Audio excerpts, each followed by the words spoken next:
बिस्मिल्लाहिर्रहमानिर्रहीम अस्सलाम वालेकुम। मैं अब्दुल सत्तार। आप अलग न्यूज़ देख रहे हैं। अदाकारा नरगिस का जो मामला है वो मज़ीद उलझता जा रहा है, इस पर हम बात करेंगे। लेकिन उससे पहले आपसे दरख्वास्त है, चैनल को सब्सक्राइब करें। सब्सक्राइब करने के साथ-साथ घंटी ज़रूर बजा दीजिएगा। तो अदाकारा नरगिस के जिनकी एफ़आईआर हमारे सामने आती है कि जिसमें ऐसी-ऐसी चीज़ें बाकायदा तौर पर लिखी होती हैं, तो पढ़कर, सुनकर, देखकर उनसे मुतल्लिक जो फैक्ट्स हैं, वो तलाश करके यानी एक तशवीश की लहर है, पूरे पाकिस्तान में दौड़ जाती है। और ये जो वाक़या है, एक तो इसमें मुतअद्दिद लोग हो सकता है शामिल हों या इन्वॉल्व हों या मुलव्वस हों। तो इस वाक़ये के जो पस्से पर्दा हक़ाइक़ हैं, वो आज जानते हैं।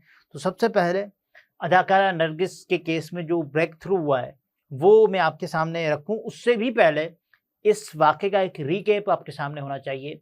यानी अदाकारा नरगिस, एक दिन उनकी जो वीडियोज़ आती हैं, वो मुसलसल ऐसी वीडियोज़ के या फिर तस्वीर उनकी कि जब हम उनको लहूलुहान देखते हैं, उनका जो चेहरा होता है वो बड़ा सुर्ख़ हो चुका होता है, लाल हो चुका होता है, खून के धब्बे और नील पड़ जाते हैं उनके चेहरे पर, ये हम देखते हैं। उसके बाद उनकी एफ़आईआर सामने आ जाती है। उस एफ़आईआर में मैं और आप ये देखते हैं कि बहुत ज़्यादा यानी उन्होंने जो बातें बयान की हैं, मिसाल के तौर पर फ़ज्र की नमाज़ पढ़ के, कुरान की तिलावत करके, ये उन्होंने खुद बताया है।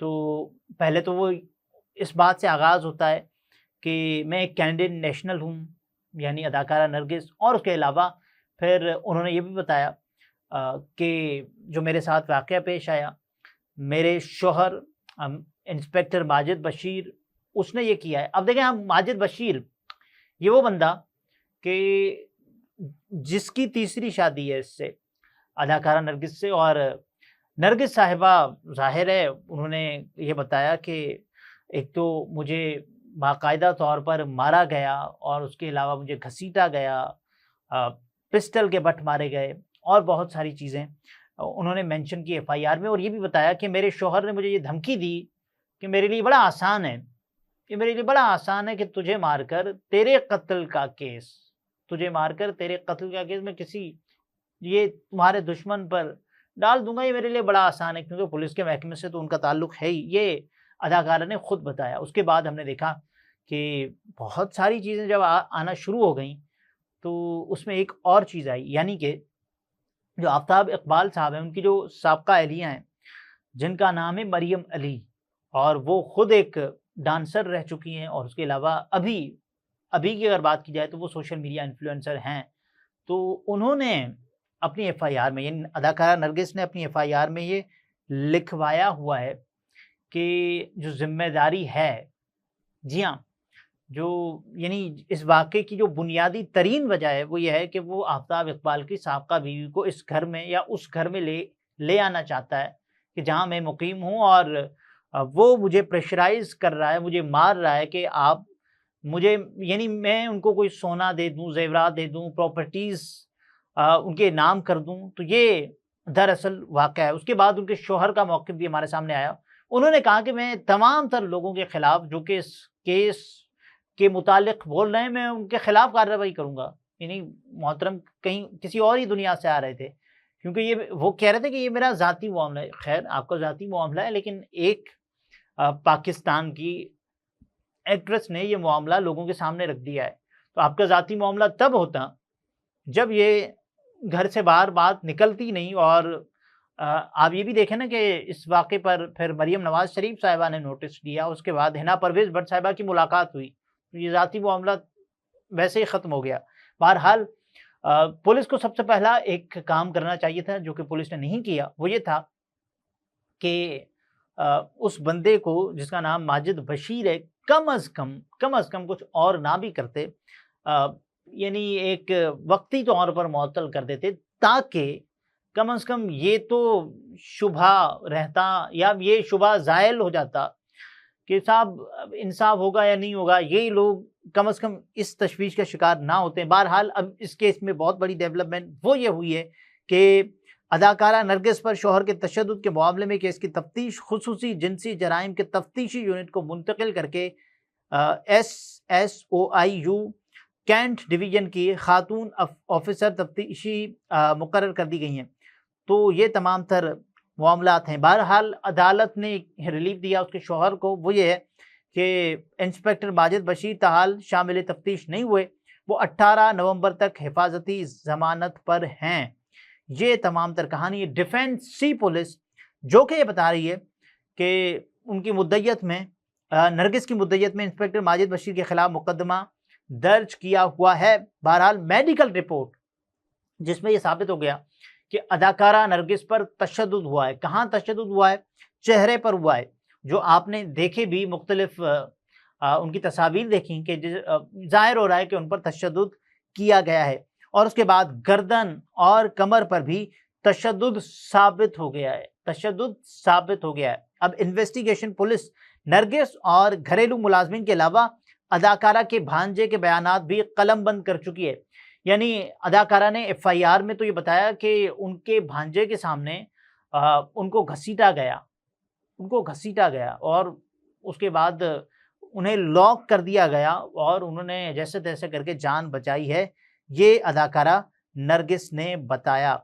और उसके बाद अदाकारा नरगिस पर शौहर के तशद्दुद के बाद अब उनके वालिद इदरीस भट्टी भी इंतहाई तशवीशनाक हालत में वेलेंशिया टाउन के मकामी अस्पताल में दाखिल हैं। बताया गया है कि बेटी की टेंशन के बायस ये पूरा जो वाक़या है खालिसतन, यानी ये जो रिपोर्ट किया जा रहा है उसके मुताबिक बेटी की टेंशन के बायस उनकी जो तबीयत है वो अचानक बिगड़ गई और हालत तशवीशनाक हो गई, जिसकी वजह से जिसके बाद उनको अस्पताल मुंतकिल किया गया। और ये भी लोगों के सामने ये बात वाज़ेह रहे कि अदाकारा गज़ाला, इनका पूरा नाम गज़ाला है लेकिन उनको फ़िल्मी नाम के तौर पर नरगिस के तौर पर जाना जाता है।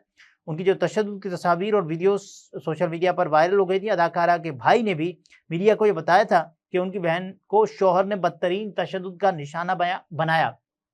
उन्होंने कुछ और चीज़ें भी बताई थी। मिसाल के तौर पर उन्होंने ये बताया था कि साहब ये पहला वाक़या नहीं हुआ, यानी इससे पहले भी मुतादिद वाक़यात हो चुके हैं कि जब उनकी बहन ने उनके शौहर के तशद्दुद उनकी बहन ने अपने शौहर के तशद्दुद का सामना किया है। और तकरीबन ऐसे ही मुतालबात हैं कि प्रॉपर्टीज़ मेरे नाम कर दें, प्लॉट मेरे नाम कर दें, यानी कुछ ना कुछ मेरे नाम कर दें, कैश दे दें, ये बातें एफआईआर में भी हमारे सामने आई हैं। बहरहाल नरगिस ने चंद बरस पहले इंस्पेक्टर माजिद बशीर से शादी करके शोबिज़ की दुनिया को खैरबाद कह दिया था। अब पिछले कुछ अरसे से हुआ ये कि जो नरगिस हैं वो ब्यूटी सैलून चला रही थी। उसके बाद ज़ाहिर है वो जो भी गुज़र सफ़र था, एक तो ज़ाहिर है जब आप इस इंडस्ट्री में काम कर चुके होते हैं, आपके बहुत सारे लिंक्स होते हैं, तो आपको एक तो प्रोजेक्ट्स तो मिलना बंद ही हो गए। आप समझें कि ये ख़त्म हो गया ना, उन्होंने खुद अपना चैप्टर जो है वो क्लोज़ कर लिया कि अब शोबिज़ की दुनिया को वो खैर बात कहने जा रही हैं।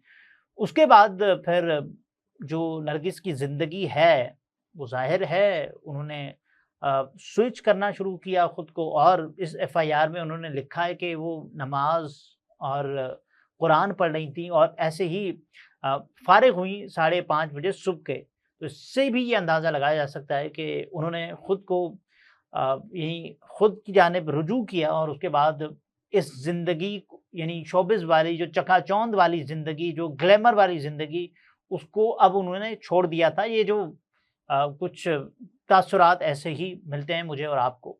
बहरहाल इस वाक़े की एक तफ्तीश होनी चाहिए क्योंकि जो शौहर हैं, गुज़श्ता चंद वाक़यात हमारे सामने ऐसे आए हैं कि वो बहुत ज़्यादा मारते हैं अपनी बीवियों को। और उसके बाद फिर जो चीज़ें सोशल मीडिया पर डेवलप हो रही हैं उससे यानी एक मुआशरा है जो कि वैसे ही गंदा होता जा रहा है, पहले से बहुत गंदा है। डोमेस्टिक वायलेंस बहुत ज़्यादा हो रहा है पाकिस्तान में।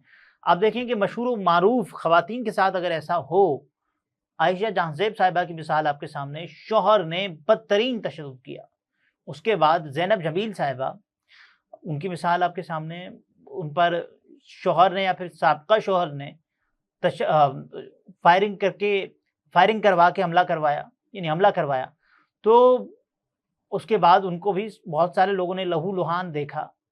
वो भी ब्यूटी सैलून चलाती हैं, ये भी ब्यूटी सैलून चलाती हैं। और इसके अलावा बहुत सारी और ख़वातीन हैं कि जो अपना काम करती हैं, लेकिन अब तो आयशा जहाँज़ेब साहिबा की अपने शौहर के साथ खुला हो चुकी है। ज़ैनब जमील साहिबा ये फ़ैसला कर चुकी हैं कि वो अपनी ज़िंदगी अलग जिएँ। उसके अलावा अब नरगिस ने ये डिसाइड करना है कि उन्होंने क्या करना है इस मामले में, कोई सुलह सफ़ाई करनी है या कुछ और करना है। लेकिन जो भी चीज़ें हैं उससे अब एक सेल ऐसा बनना चाहिए कि जो खालिसतन ये मामला देखे, या फिर कोई कानून साज़ी होनी चाहिए कि कम से कम हमें बहैसियत सोसाइटी, ऐसे तो नहीं है ना कि ये वाक़यात व आप डराएँ लोगों को सज़ाओं से बिल्कुल करें, लेकिन अब जो ज़हनियत है ना, वो सबसे ज़्यादा बदलने की ज़रूरत है। अगले व्लॉग में फिर मुलाकात होती है। अपना बहुत सारा ख़्याल रखें, इजाज़त दीजिए, अल्लाह हाफ़िज़।